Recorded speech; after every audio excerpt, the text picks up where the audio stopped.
Let's talk now to Mark Bloomfield, who's the president of the American Council for Capital Formation, and he joins us from Washington. Good evening to you. The biggest monthly rise in unemployment since 1974, but given the circumstances, is anybody surprised? I'm not that surprised, and I think most serious students are not. We have three problems that we haven't experienced in a long time. We've got irrational pessimism. Remember, Greenspan used to talk about irrational exuberance. We've got a very serious liquidity problem, which means that people can't borrow to maintain employment. And we have a big recession, so those numbers aren't that surprising. They're high, but if you put them in balance in the Depression, God forbid we go there, we had unemployment of 25%. Well, President-elect Barack Obama has called for urgent measures to put people back to work, but do people still have faith in the power of government to influence these events? I don't know what people have faith in, whether they have faith in the free markets or they have faith in government. But if you talk about his program, I think you want to focus on three things. Number one, I think he's doing the country a great service by pointing out we won't get out of this in a quick period of time. Secondly, he's got some of the best economists and policymakers on his team. What is evolving and troubles me a little bit is whereas I give the first two issues an A and an A, I'll give his economic stimulus plan a C+.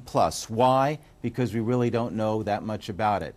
He has talked about a spending component for bridges, roads, and green jobs.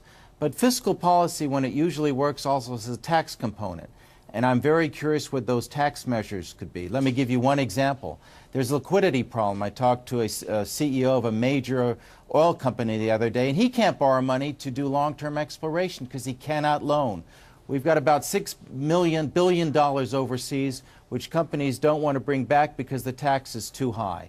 If you, for example, give a tax holiday for that, you begin to have some liquidity. So the president is good on his appointments and recognizing the problem, but let's see what the details are in his proposal. As you mentioned when we began, it is as much as anything about perception and about how people feel things are going. What's it going to take, do you think, to send this spiral of a lack of confidence into reverse?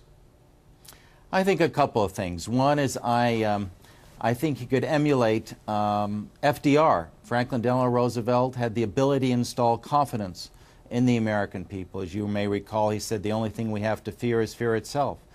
So a series of fireside chats. I think the goodwill that Obama has is capital, human capital, that he can use and that will begin to create some confidence and move from panic to fear to maybe willing to take a chance. But that alone won't do the job.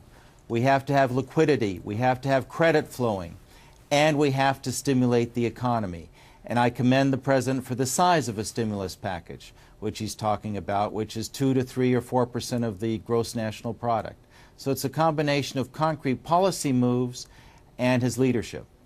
Mark Bloomfield from the American Council for Capital Formation, thank you very much for joining us.